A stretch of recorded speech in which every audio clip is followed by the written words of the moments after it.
This video is sponsored by Planta. Welcome to this week's video, and welcome if you are new. It is that time of year where gardens are grown.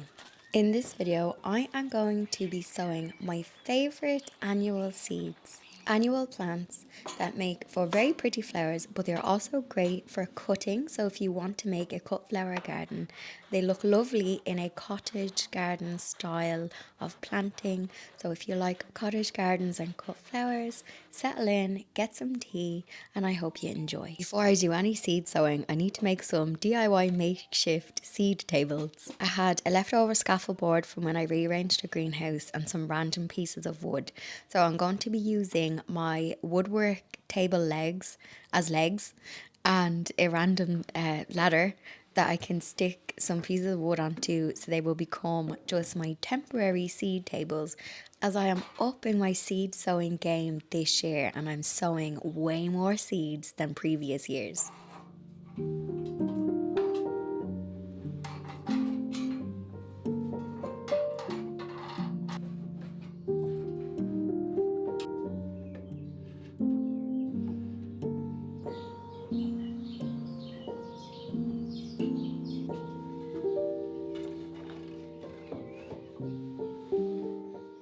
And now a quick word from our sponsor. Are you like me and sometimes you neglect your plants? Maybe you're good at hydrating yourself but forget to water the plants. Does that sound familiar? Well, fear not. Say hello to Planta, your new plant care companion. With Planta, you'll never kill a plant again, and here's how it works. Simply download the Planta app. Get personalised care schedules and helpful reminders tailored to each of your plant's needs. No more guessing when to water or to feed. Plus, access expert recommendations, step-by-step guides, and even a plant identification tool. This feature is my favourite, so if you're not sure what plant you have, not a problem. Just snap a picture and Planta's plant scanner will instantly tell you its name and how to care for it. And when it comes to light conditions, Planta has you covered. Use the built-in light meter to find the perfect spot for each plant in your home. Whether it's a sun-soaked windowsill or a cozy corner with low light, Planta will help you find the right fit. And what if your plants aren't feeling their best? Enter Dr. Planta. Dr. Planta can diagnose plant problems and prescribe a treatment plan to get them back on track. My pelargoniums needed some Dr. Planta. So say goodbye to wilted leaves and yellowing stems. With Planta, your plants will thrive like never before. I'll pop a link in the description box of this video, and I'll also pin the link in the comment section where you can easily download the app. Now let's get back into the video. Now, when it comes to sowing seeds, I like to keep it simple, and I am a bit of a lazy seed sower, so I try to do as little work as I can and just pop them out into the garden.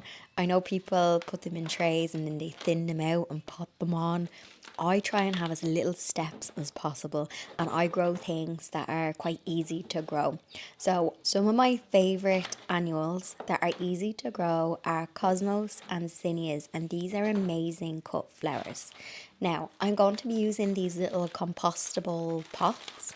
But something that I have noticed, while it's great that they're compostable, it does work out more expensive than buying a really good plastic seed tray and looking after it and have it work for you year on year. Because those little compostable ones, I think it was like €7 I paid for a big pack of them. But it means you're going to have to buy them again next year or anytime you're doing cuttings or you're sowing seed. Now, the one thing I like about the compostable pots is I can just put them straight into the ground without any root disturbance. So I'm not pulling them from the seed cell, the plastic one, and then putting it into a bigger pot. I am just putting those babies straight into the ground once they're ready. When it comes to sowing seeds, I know it sounds really obvious and simple, and I don't mean to condescend, but all of the instructions you need is on the back of the seed packet. Now, when you look on the internet, sometimes it can get overwhelming because you'll hear people, soak your seeds in this to get them started, and all these tips and tricks to help with germination. But whenever I'm kind of stuck, and if it's something I haven't sown before, everything is on the back of the seed packet. So you'll notice there will be times it'll say sow indoors, and there'll be a little calendar on the back, and then it'll say sow outdoors. That means you can directly sow it into the ground. I sow a lot of things in the greenhouse first, and then once I have a strong seedling, I pop them outside. This is just because some of my borders are pretty full already, and I don't want to block, well, some of the plants will probably block sunlight from the seed. So I get them going in the greenhouse first, and then I'll plant them outside wherever I have a bit of space, because I am getting full up already. I am going to be doing 4 different varieties of zinnias. This will be my 3rd year to grow zinnias, and in the first year I didn't have much luck. Last year I did have better luck, however they were looking a bit scraggly until midsummer. Actually, it was around about August time when they actually started to look really good. So something that I learned is these guys, they don't like to be like transplanted on. So that's why I'm putting them in these compostable cups that are a little bit bigger. And I'm going to stick 1 or 2, depending on how many seeds I have, seeds into the pot, and then I will just thin out the weaker seedling, or I can put that one on into a pot. I leave the stronger plant in that pot, and then around about mid-May, maybe late May, depending on how they germinate and grow, I will then pop them into one of the raised beds. One of the raised beds that I had them in last year, the tulips flowered early, so I'm hoping that by the end of May I can just cut back those tulip bulbs, and then zinnias will go in there, and I'll have a lovely bed of cut flower zinnias, and then I'll put some in the front garden too. So most annuals like zinnias and cosmos, they do like to be in a lovely sunny position. The great thing about them is you just keep cutting them back and deadheading, and they will keep going until the frost.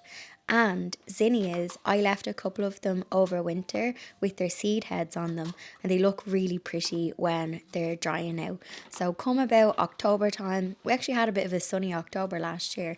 I did my last kind of cut back of them, and then if anything grew after that, I just left that over winter just to die off. In the garden, I like to grow annuals. So an annual just has it will complete its growing in one season. So it will be a seed, then it will grow into a plant and it will flower, and then come autumn, winter time, it will go to seed and it has completed its life cycle. So whereas a perennial will come back every year, and then you also have biennials.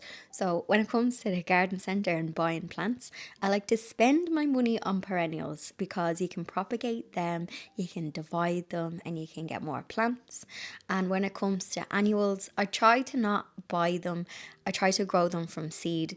But then this is my thinking this year. If you're spending all that money on seed compost, on the little pots, the compostable ones, and then the packet of seeds. Now I know you can grow a lot more, but if you can go into a garden centre and they're selling a tray of them for €4 or €5, is it more economical to just buy them? I don't know, it was just something I was thinking of when I actually noticed the price that of those little compostable pots that had gone up. How many times have I said compostable pots in this video? Leave your answer in the comment section. But anyway, something you might notice is in the garden centres, it's harder to get nice varieties of annuals. So they may just have, if they have cosmos, it might just be a pink and red mix. Whereas I'm able to sow like the cupcake mix. And I've never seen zinnias in the garden centre either. I've only ever seen them being sold as a seed. I've never seen them as a tray. Now, when it comes to sweet peas, I actually did see sweet peas in the garden centre. I'll show you my sweet peas later on, but they are so easy to grow. I have some grown in a milk carton, and when I saw them for sale in the garden centre for €5-6 for 3 seeds that had germinated in a pot, I was like, oh my god, now that's robbery. Sweet peas are so easy to grow in the ground, or you can pop them in a carton as well with a bit of soil. But anyway, you might not see as much of a variety of annuals in the garden centre compared to the ones that you can grow from seed. So I suppose it's a bit of a trade-off with the price of your pots. You can also use toilet rolls and recycled materials. I've seen people make nice compostable pots out of newspaper. There's fancy gadgets you can get. I also have one of those plug maker things. I don't know what the correct name is, where you mix some soil together, you put this plug thing in, and it makes these perfect seed plugs from compost, and you can do those. I did try them last year and I couldn't get the thing to work, but maybe I need to try it again. Now, another thing you'll notice is when people are sowing seeds is they'll put either a clear film over the top of the seed, or there might be a propagator lid, and this makes like a warm, humid environment on that seed tray to help with germination. On the pack of your seed, it will tell you like the ideal temperature that seed will need to germinate. So it could be 20 degrees, could be a bit more. So by putting them little propagator lids on, that helps with creating that nice warm environment. Now, you might be wondering why I haven't done that with all of my seeds in the greenhouse, and that's just because with the sunflowers and the zinnias, those packets said that as it's April, you can directly sow them into the ground. Because the weather has been very wet and I think the temperatures are a bit lower than usual, I decided to just grow them in the greenhouse and just make them think that they're in the soil. But when it comes to the cosmos, I am going to put the little propagator lids on them. I did try to grow some in March and my germination yield was quite poor, but March was a horrible month for trying to get things going in the garden. It was chillier, it was wet, the sunlight, it was mostly grey days. So my trays of cosmos, I had them in the kitchen on the windowsill. They were just saying nah. So I'm trying again with the cosmos and I'm going to put the little propagator lids on them.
Okay, I'm currently Googling the soil temperature for Dublin because these are my native seeds that I got last year, and they're from connectingtonature.ie, and I was chatting to them on Instagram and they said that it might not germinate in my no dig bed, but I've nothing to lose.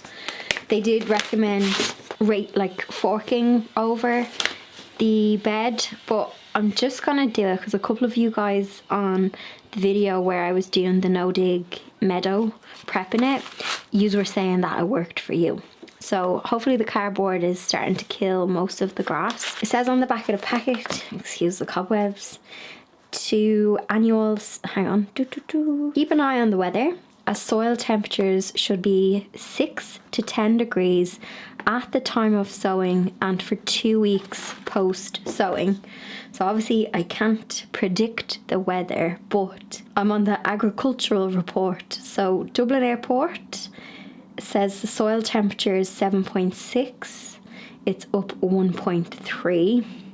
Just says that the average seems to be 10. If I look at the weather for Dublin, temperatures during the day are like 10, 12, the one day there that's 15, oh tropical, 14, 12, 14, so I'm going to sow them.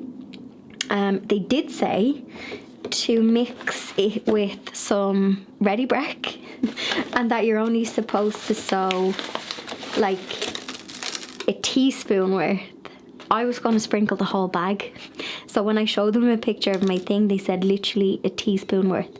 So I don't want to put down ready breck because I feed birds and I think they'll eat the seeds on me. So I think I'll mix it with some vermiculite because I'm after finding a bag that I forgot I had. So I think I'll do that and then sow the meadow. Actually, before we go outside and sow the meadow, I made a second little table.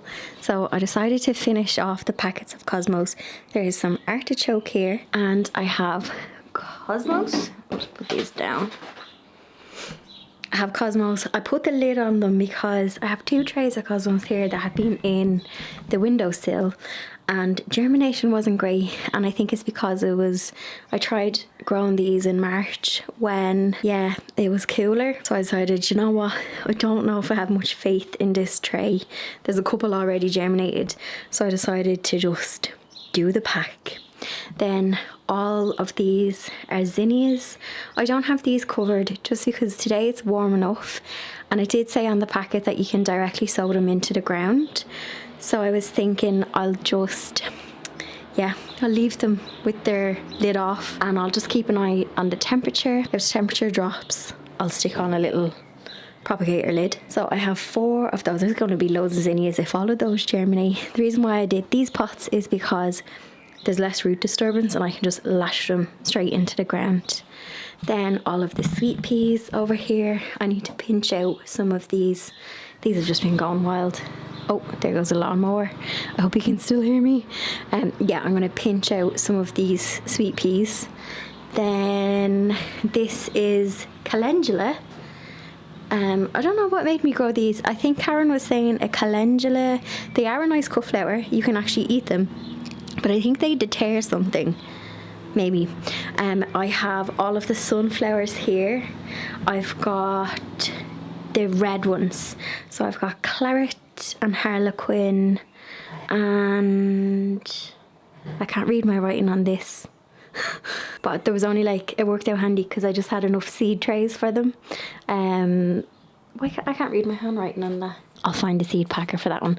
I think it's hollyhock, and I meant to write hollyhock, not honesty, because honesty is a biennial, and I remember thinking to myself, nah, I'll sow that later. Okay, this is all of my seed sowing, and the greenhouse is a bit tidier than what it was. Some potatoes down there as well. It's just this side that has the rubbish now. So I've managed to free up floor space. So I just have to, there's a couple of dahlias, so I don't want to put them out too soon. And yeah, this is my junk corner. But I've managed to tidy the rest of it. I was just starting to try and scrub the floor. I need to get all the muck off. So yeah, messy, but we're functioning. It's the time of year where we need to grow the garden, so the greenhouse is going to be full of seedlings.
I picked up a few bee bits. Now, I still have no bees in the hive just yet. I'm hoping to get a nook in Maytime. Although, I don't know where the time is going because the weeks are flying in. However, I picked up a stand for the beehive. And I was saying in the last garden video that I needed to order super boxes to go on top and super frames. So I also still have to make up the frames as well. So I need to get my skates on. But something I'm doing at the moment is just playing around with the positioning of where I want to put the beehive in the garden. So a little tip and something that I have learned is it's ideal if they get some morning sunlight because that will encourage them to wake up and go off and forage, and it'll give them a bit of warmth. It's also good to have them in a sheltered spot. So on the right hand side of my garden, there's a bit of a wind tunnel with the laneway at the side, and when I have the garden gate open, it's prone to be slammed.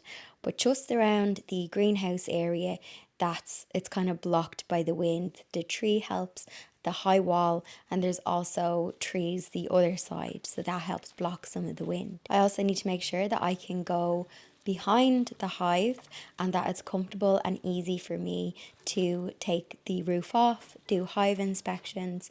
So there's no point having it pushed up against the wall when I need to get in. And ideally I'm going to be standing behind the hive, so they'll be flying out the front, because I don't want to be standing blocking the entrance while I'm doing hive checks. I want to give as much minimal disturbance, no disturbance at all when I'm doing hive checks on them. So I'm moving around. You know what, I need to do a bit of a kind of garden tidy and clear out. I have random pots everywhere, some pots that have like dead plants that I just need to pot on. Hopefully I'll have lovely seedlings that I can put into these pots. So I'm just tidying up the area around the greenhouse. The last of the leaves are there as well. I did a couple of bags of leaf mould in autumn. They are just hidden behind the shed and at the back of the greenhouse. So I'm going to wait a couple more months for that leaf mould to develop and I'll have lovely mulch. But for now I am just blowing the last of the leaves onto the grass, and I'll mulch them with the lawnmower and I will pop them into the composter. I was saying in the last garden video that I got a hot bin, so I'm starting to fill it up, but I'm conscious that I don't want to put too much grass clippings in and not enough food. I think you kind of have to have a bit of a balance. I'm not an expert on it just yet, but I have started to fill it. That is what I got up to for this video. I'll leave a little list in the description next to the title. If you're watching on mobile, just click more. Sometimes the description can be hard to find, but I'll leave a list of the seeds that I sowed. Let me know in the comment section what you have sowed and we can have the chats. Before I sign off, just a quick update for signed copies because the book release date is fast approaching. So I am going to be going to the warehouse April 22nd to sign all of the pre-orders for Eason. So if you place a pre-order with Eason's and they ship internationally, this will be signed, but get your order in before the 22nd of April for a guaranteed signed copy. And I just want to say a massive thank you for the support, because I've gotten lots of lovely messages and comments from people saying that they've already placed a pre-order, and I just can't wait to see it on the shelves, and I hope that you guys enjoy it and get value from it too. My heart went into this, so thank you so much for the support.